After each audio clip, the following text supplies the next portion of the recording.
Et bonjour, je vérifie que le micro fonctionne. Oui, le micro fonctionne. Bonjour à tous, j'espère que vous allez bien. On prend ce live en retard. C'est pas la première, c'est pas la dernière fois, hein, c'est pas grave. De quoi on va se parler aujourd'hui? On va enchaîner tout de suite. On va se parler principalement de. Alors, un peu de foot parce qu'il y a eu la Ligue des Champions, mais rapidement. Et on va se parler beaucoup de rugby avec plein de petits sujets à droite, à gauche au final, mais bon, qui viennent tous se percuter un petit peu dans la même temporalité. Donc ça va se passer comme ça. On va donc commencer tout de suite avec... tac, évidemment. Ok. Voilà. Avec l'OM. L'OM, j'ai l'impression de parler que de l'OM quand on parle de foot, c'est terrible. En ce moment, c'est eux qui accaparent 90% des sujets. Et en même temps, l'OM est sur une passe qui est tellement positive pour eux, pour le club, que tous les projecteurs sont sur eux. Et pour une fois, en tout cas pour l'instant, ça a l'air de tenir et ils n'ont pas encore trouvé le moyen de se mettre le feu tout seul. Donc, c'était le deuxième match de Ligue des Champions de l'OM, le premier à domicile, puisque le premier match c'était au Real Madrid avec le résultat qu'on a connu il y a 2 semaines, la défaite 2-1, que je qualifierais d'encourageante, que certains diraient rageante, mais qui est très encourageante dans le contenu. Là, face à l'Ajax, c'est pas l'Ajax d'il y a 3-4 saisons, c'est un Ajax qui non seulement n'est plus au niveau qu'il a pu être il y a quelques temps, et deux, qui était perclus de blessés et avec une équipe totalement décimée. Donc il fallait gagner. Il fallait gagner, pas forcément avec la manière. Hein. Je pense que les supporters marseillais se seraient contentés d'un 1-0, 2-0 largement, mais victoire 4-0 de l'OM avec un doublé de Paixão, leur nouvel attaquant. Ça va être technique à dire ça, ce nom. Paixão, ça fait bizarre. Mais en tout cas, voilà. On attendait une victoire avec la manière, puisque on avait eu une victoire dans la douleur face à Paris, une victoire dans la douleur face à Strasbourg, une défaite dans la douleur face au Real. Bon, ben là ils ont montré face à un adversaire qui était censé être à leur portée, qu'ils étaient capables de faire le festival offensif. Très grand match de Paixão, très bon match d'Aubameyang. D'accord, donc dans la compo, Paixão était positionné à gauche. Je pense que...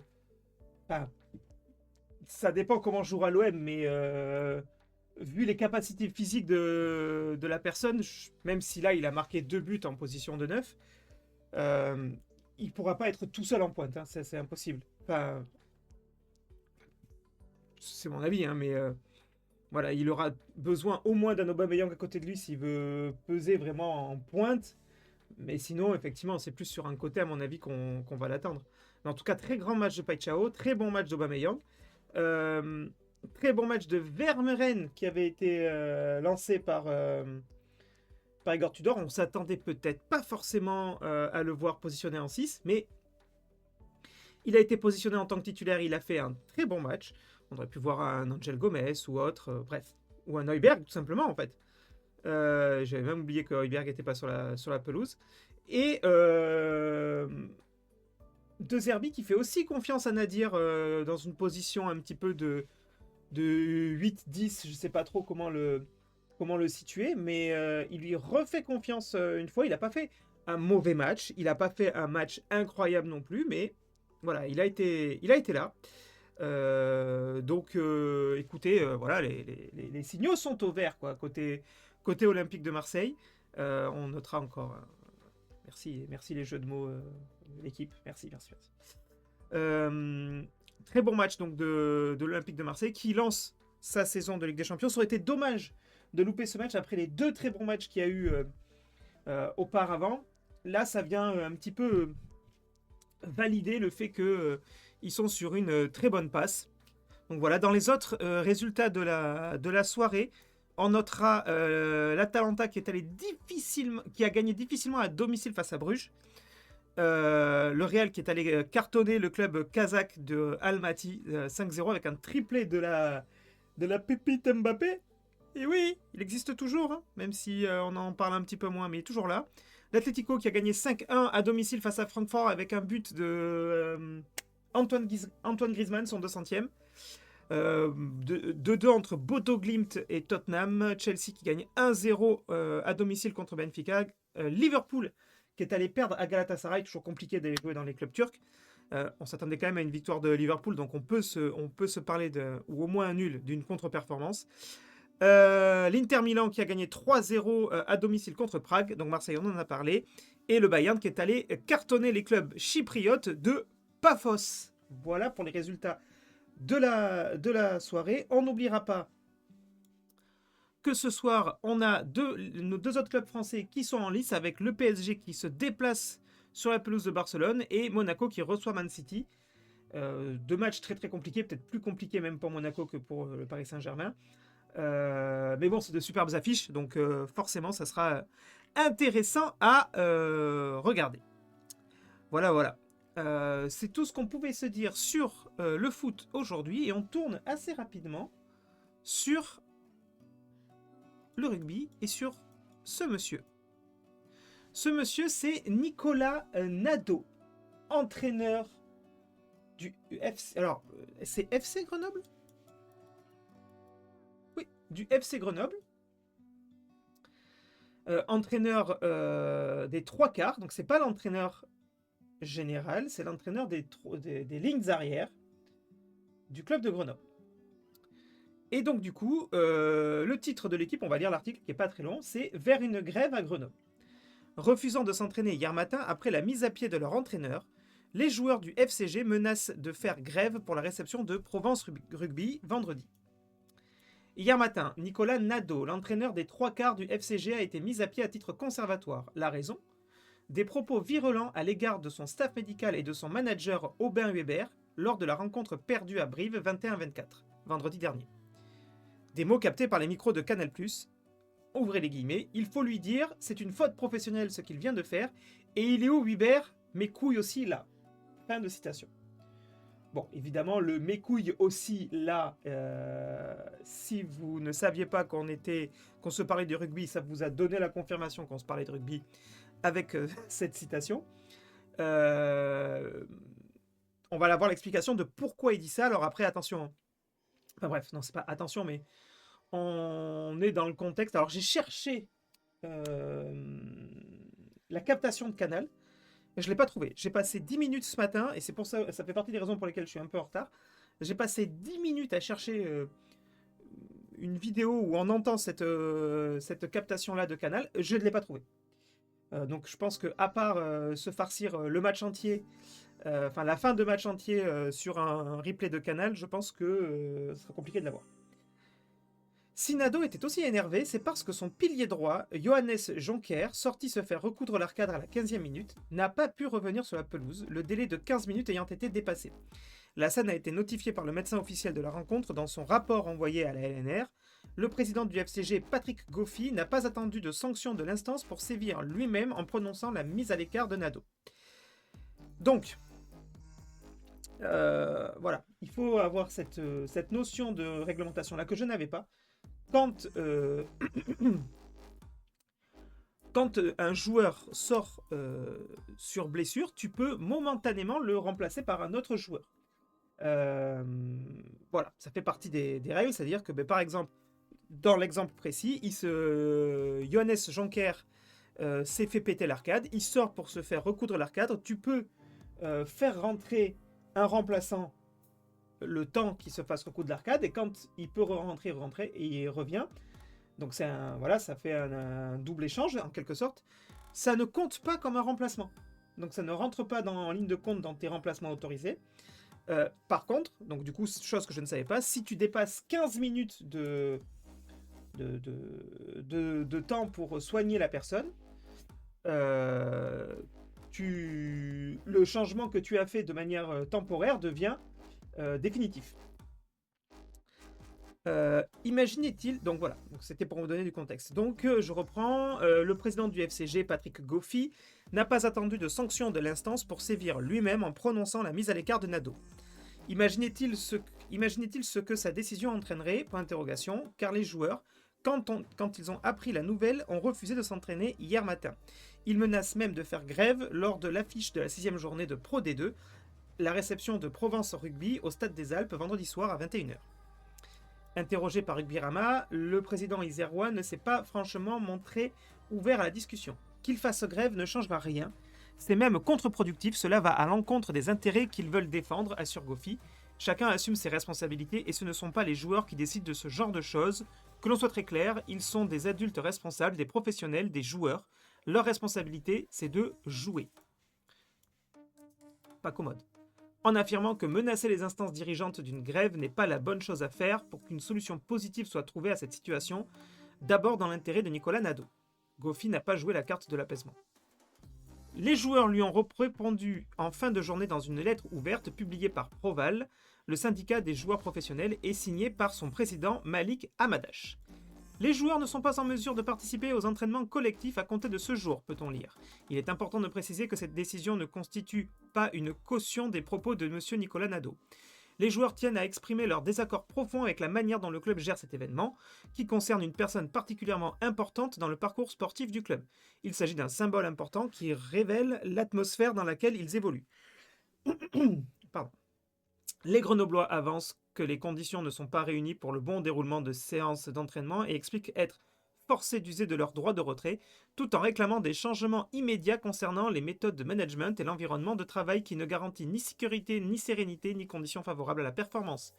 C'est dans ce climat délétère qu'a été annoncée hier la nomination du club grenoblois dans la catégorie meilleur staff de Pro D2 lors de la nuit du rugby organisée à Paris lundi prochain. Difficile aujourd'hui d'imaginer Weber, Nadeau et Patrick Pézeri, entraîneurs des avants, réunis sur la scène de l'Olympia, puisque c'est là que se déroule comment ils s'appellent ça dans la nuit du rugby.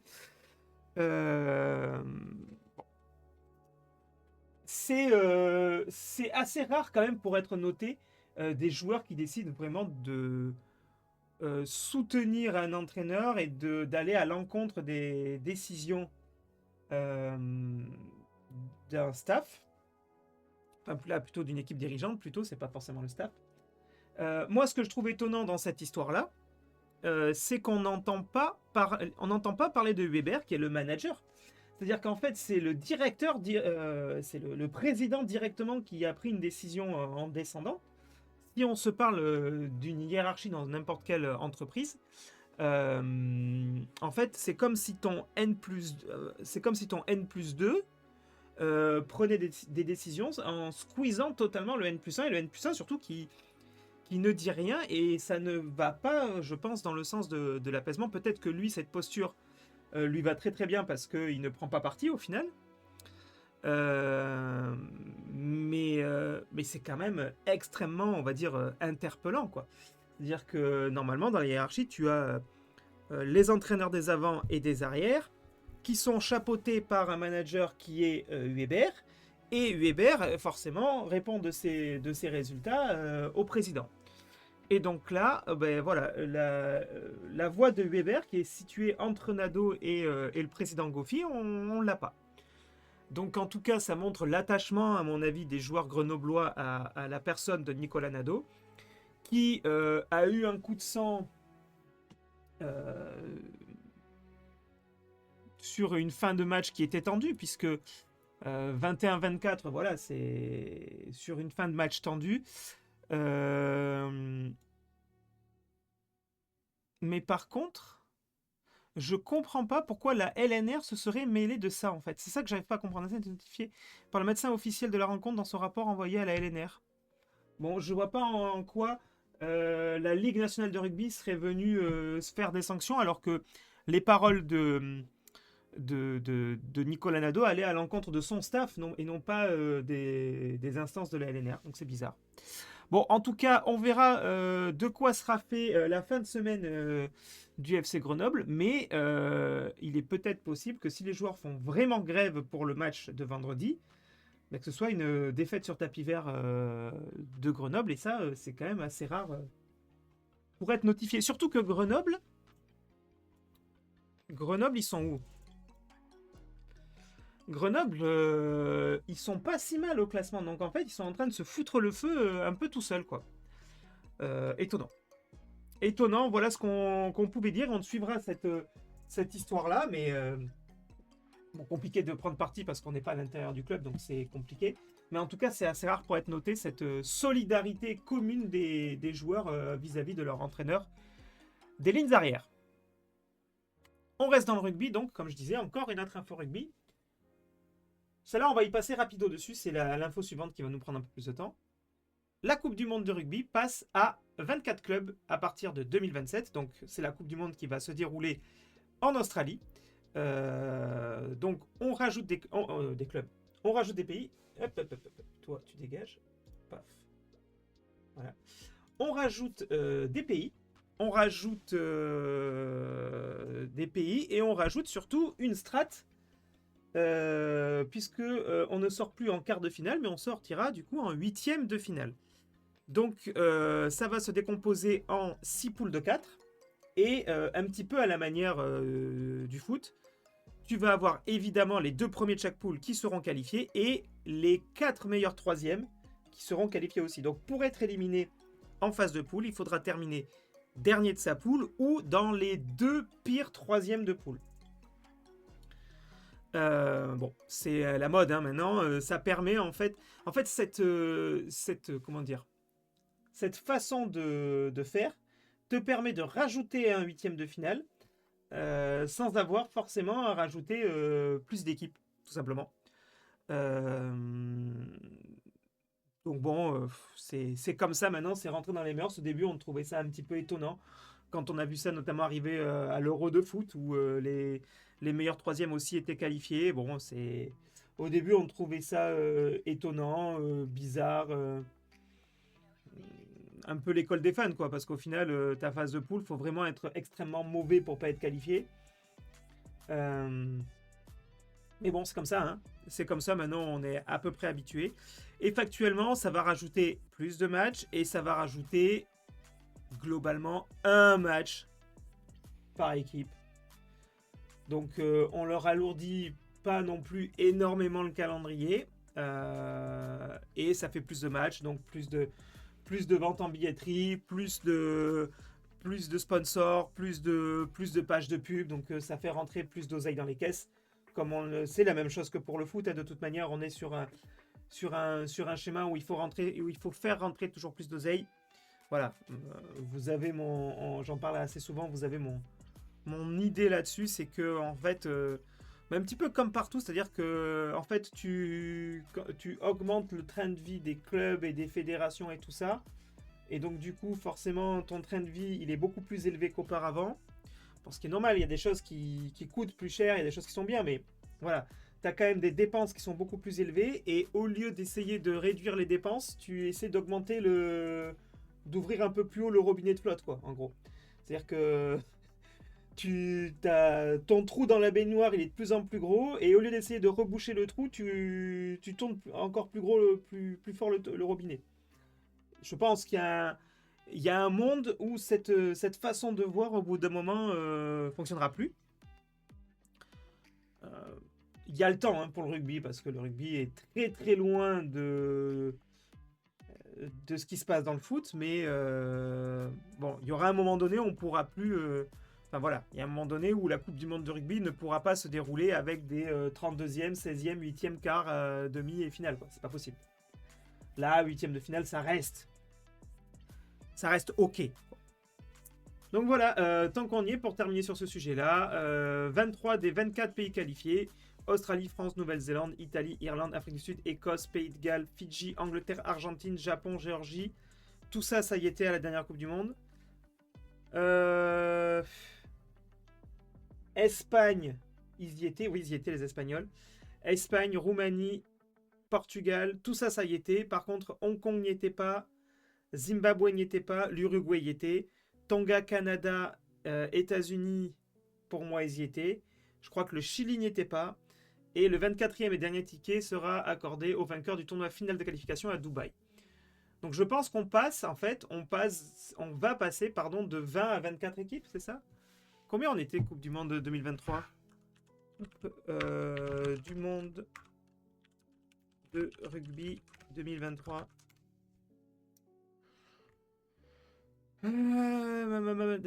Blablabla.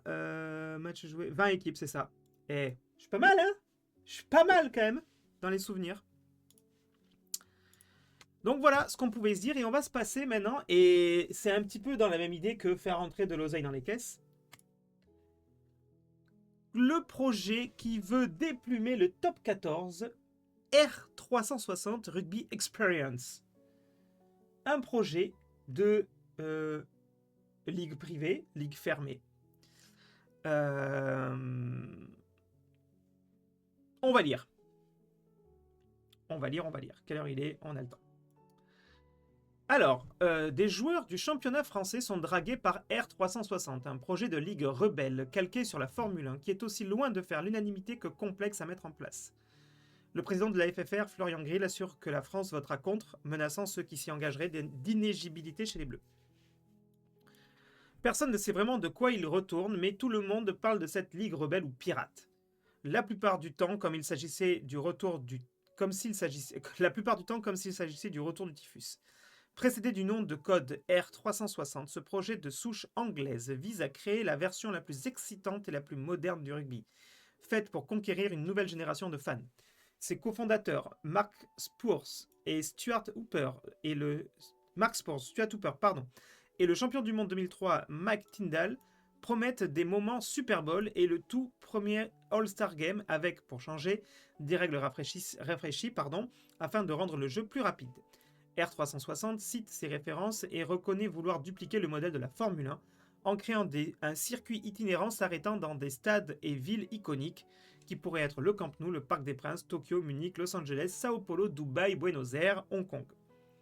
L'arc narratif du projet consiste à organiser peu de matchs, 16 au début puis 20, mais avec plus de stars en regroupant dans 8 franchises privées pour les hommes, puis 10, et 4 pour les femmes, toutes celles qui sont éparpillées aujourd'hui entre l'Europe, le Japon et l'hémisphère sud.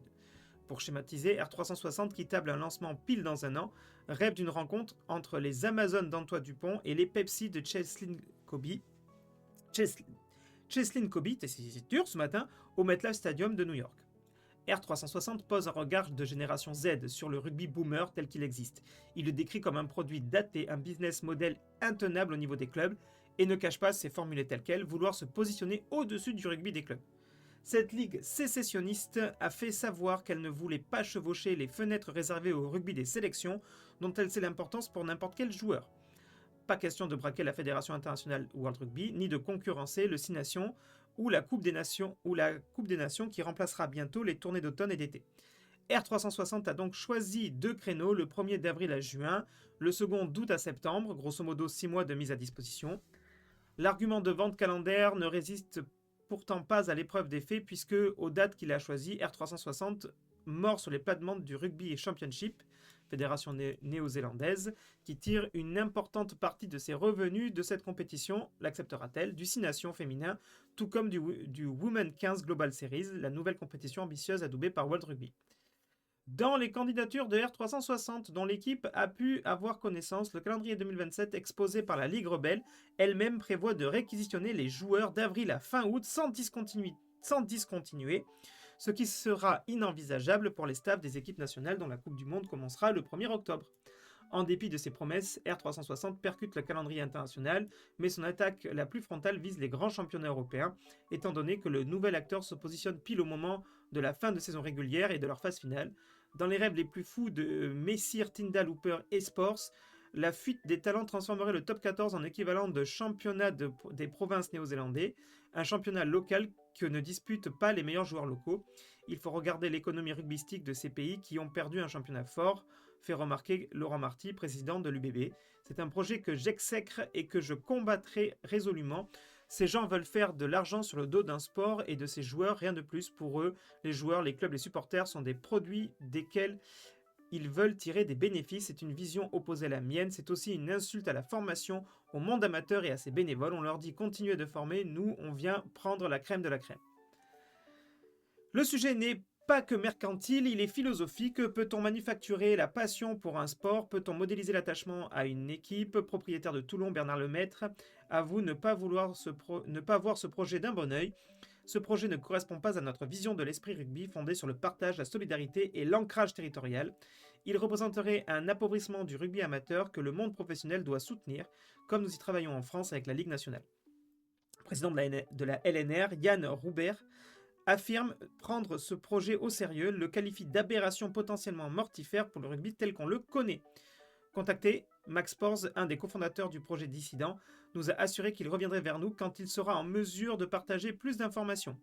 Sur la plaquette commerciale de R360, un seul joueur est en photo, Antoine Dupont, avec la tenue de la sélection. Faut-il en déduire que le capitaine du 15 de France promeut la Ligue Rebelle?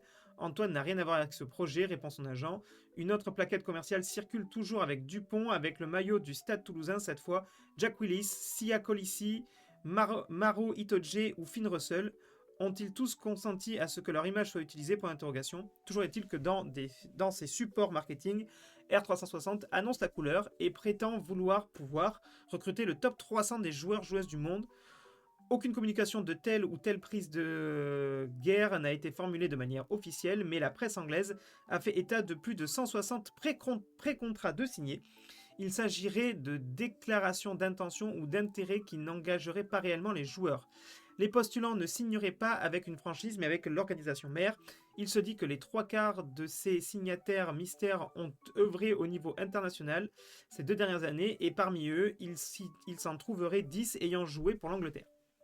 Pour la visibilité de son projet, R360 a besoin d'attirer de grands noms, mais pour des raisons pratiques, il piste en priorité des joueurs arrivant en fin de contrat. Pas mal d'Argentins ont signé, des Iliens aussi, possiblement quelques gros joueurs de NRL, la ligue trésiste océanienne, indique un agent. Mais si les joueurs y vont et que la compétition ne se lance pas, ils deviennent quoi?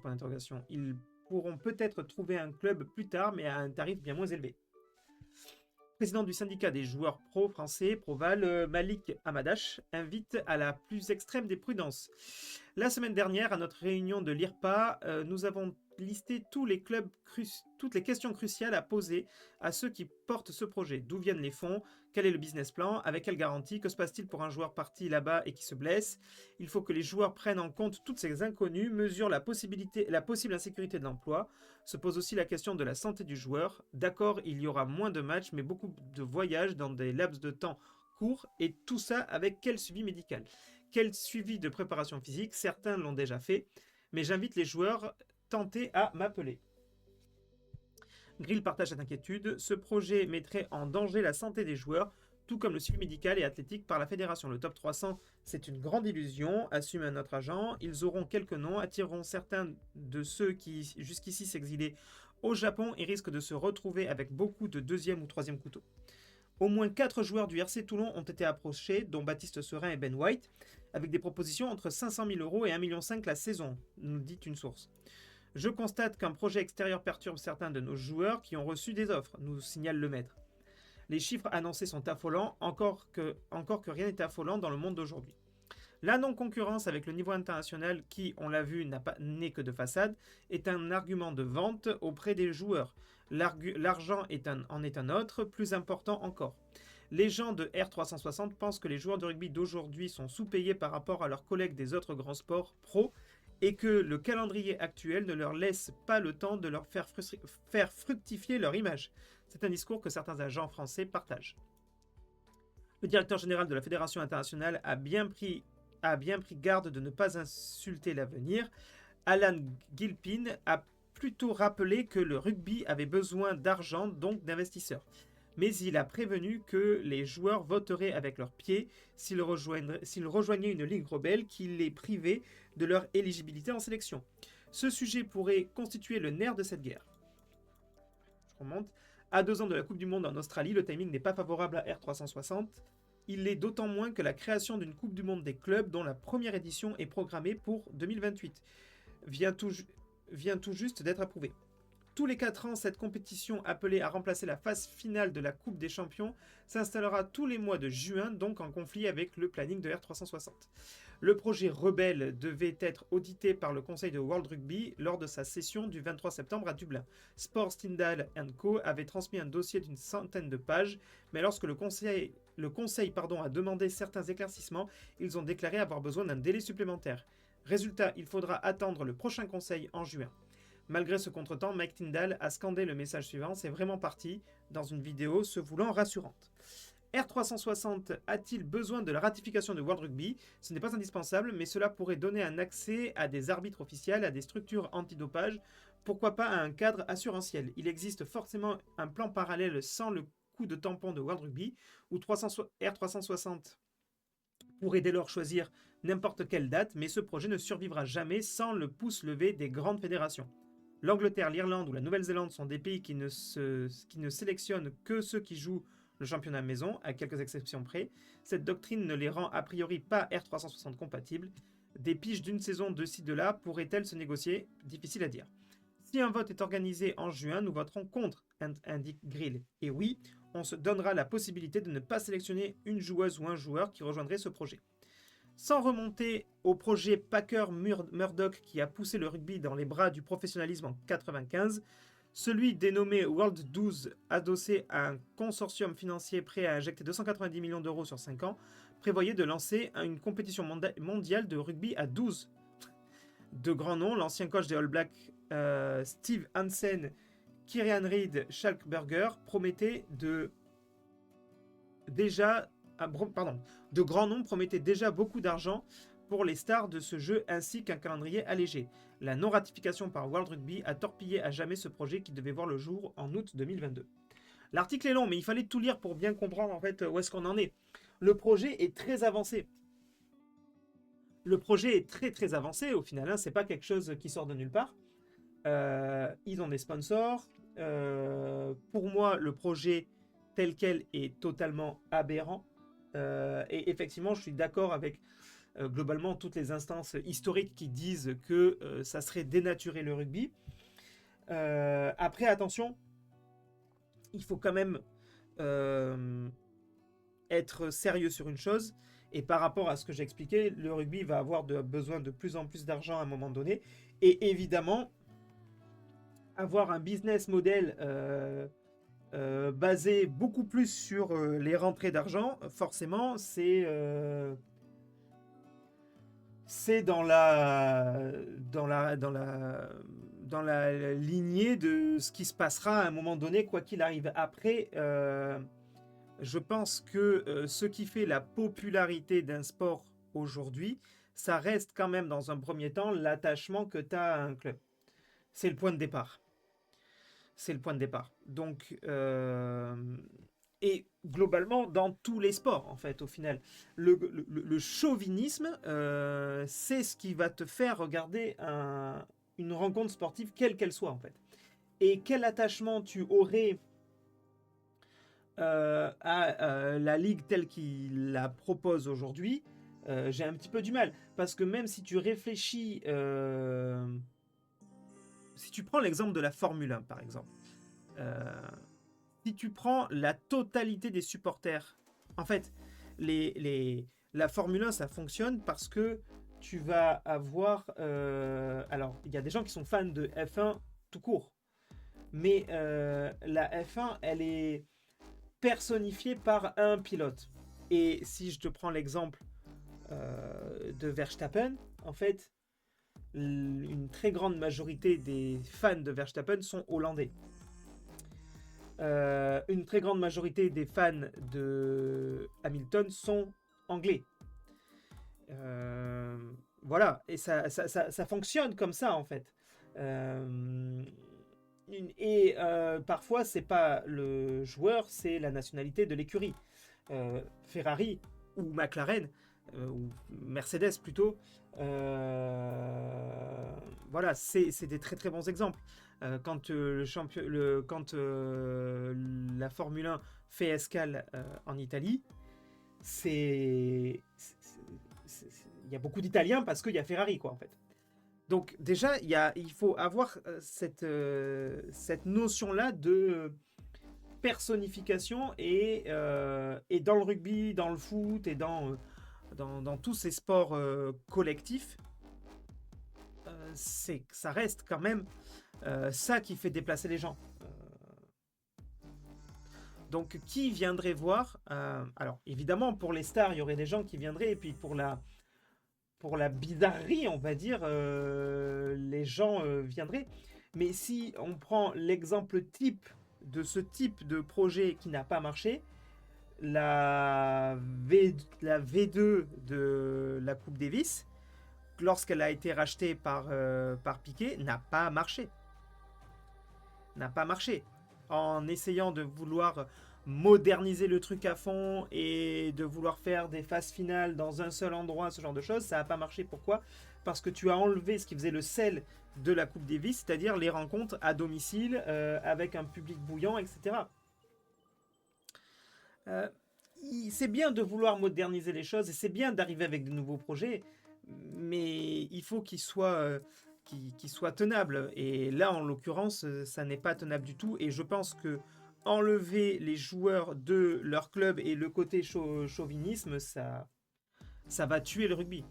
Ça va tuer le rugby. Rugby qui, à la différence de certains autres sports, n'est pas aussi mondial qu'on l'imagine. Euh, les fans de rugby, si on devait faire des stats, si tu prends France, Angleterre, France, Grande-Bretagne, Australie, Nouvelle-Zélande et Afrique du Sud, je pense que là, tu as la nationalité de 80-85% des suiveurs du rugby mondial. Tu vas rajouter après l'Argentine, évidemment, tu as d'autres pays qui aiment le rugby, mais globalement, sur ces 5-là, tu as la nationalité des suiveurs du rugby mondial. Donc, je sais pas trop. Je sais pas trop. Quelle serait la pertinence d'aller faire des rencontres du rugby au Camp Nou? Je sais pas trop. Je sais pas trop. J'ai du mal à y croire là-dessus. Pour moi, il y a un autre truc qui est totalement ubuesque, mais ça, il faudra que le World Rugby s'en rende compte. Mais là, c'est poussé à l'extrême. Ça va à l'encontre de la mouvance, pardon, on va dire des années 2020 et j'espère de ce qui va suivre. C'est que l'impact carbone de R360, c'est fantastique, quoi. C'est-à-dire que décider de faire déplacer des joueurs du monde entier dans des stades du monde entier et de faire déplacer, et donc, parce que le but quand même c'est de remplir les stades, et donc de faire déplacer des gens du monde entier aussi, la Formule 1 c'est pareil, hein. Sauf que la Formule 1 c'est quelque chose qui existe depuis un moment et on peut pas passer de tout à rien. Donc c'est beaucoup plus compliqué de faire le trajet dans un sens que dans l'autre. C'est-à-dire que la Formule 1, ça va être leur sujet d'essayer de trouver... Enfin, voilà, pour moi, la Formule 1, j'adore ça, mais il faut être totalement conscient que c'est une aberration écologique. Mais du coup, c'est pas parce que la Formule 1 est une aberration écologique, on va dire, tolérée, que R360 doit arriver avec cette même aberration. Donc, je sais pas. Je sais pas, sur ce point-là, pour moi, c'est un non-sens total, mais quand on regarde par exemple la Coupe d'Europe qui intègre les clubs de l'hémisphère sud, je trouve ça aussi aberrant. Et sportivement, c'est aussi une aberration. Donc bon, je suis extrêmement perplexe sur ce dossier-là. Mais comme dans tous les dossiers du moment, le nerf de la guerre, c'est l'argent. Et quand ils vont sortir le carnet de chèques avec 1 ou 2 zéros de plus que ce que les joueurs touchent actuellement dans leur club pour les attirer, ils vont forcément faire des touches. Ça, c'est sûr et certain. Pour moi, si les instances du rugby mondial n'arrivent pas à torpiller ce projet-là, je pense qu'il verra le jour. Avec qui? Peut-être pas autant de joueurs que ce qu'ils annoncent, mais avec des joueurs et il y aura des top joueurs. La preuve, quand on regarde par exemple les Enhanced Games, les jeux du dopage qui vont avoir lieu, ils ont réussi à faire venir des athlètes actuels. Pas tous, mais ils en font venir. Donc R360, ça sera pareil. Tu sais que tu vends ton âme au diable, mais il y en a qui seront OK de vendre leur âme au diable pour mettre la famille à l'abri et la descendance à l'abri. Donc, ils auront des joueurs. Ça, c'est sûr. Avec l'argent, ils auront des joueurs, c'est une certitude. Maintenant, je pense qu'un projet comme ça fera du mal au rugby parce que ça va venir perturber les compétitions nationales, les compétitions internationales, et qu'en plus, je suis sûr que ils feront peut-être une première bonne saison parce que ça sera la curiosité, mais que le soufflet va vite retomber. Et le problème, c'est que derrière, tu peux entraîner une perte d'intérêt comment dire, des suiveurs du rugby. Tu peux entraîner une perte d'intérêt des suiveurs du rugby sur ce sujet-là, quoi.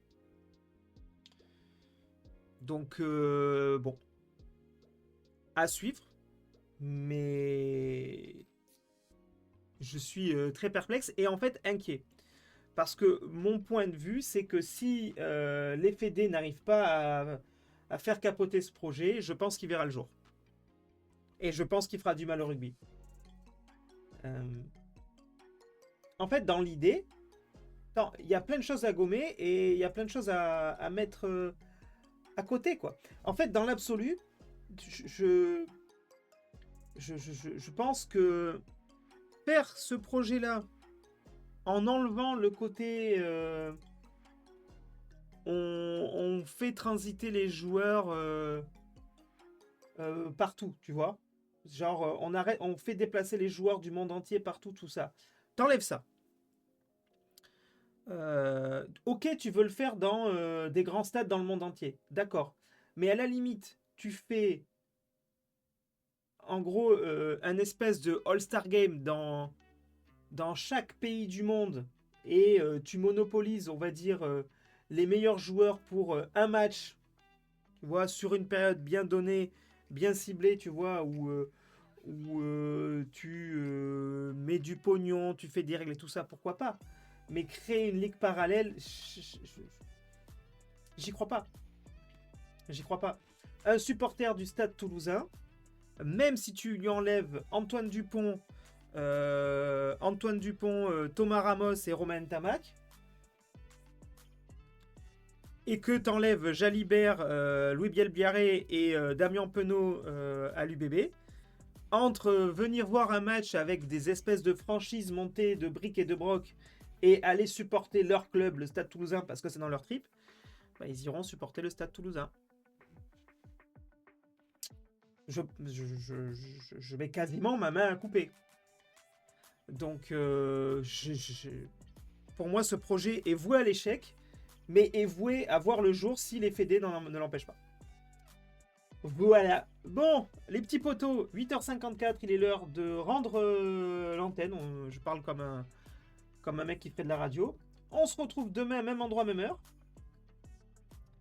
Et puis voilà, hein. Je vous souhaite une belle journée à tous et à toutes, et on se dit à demain. Allez, ciao.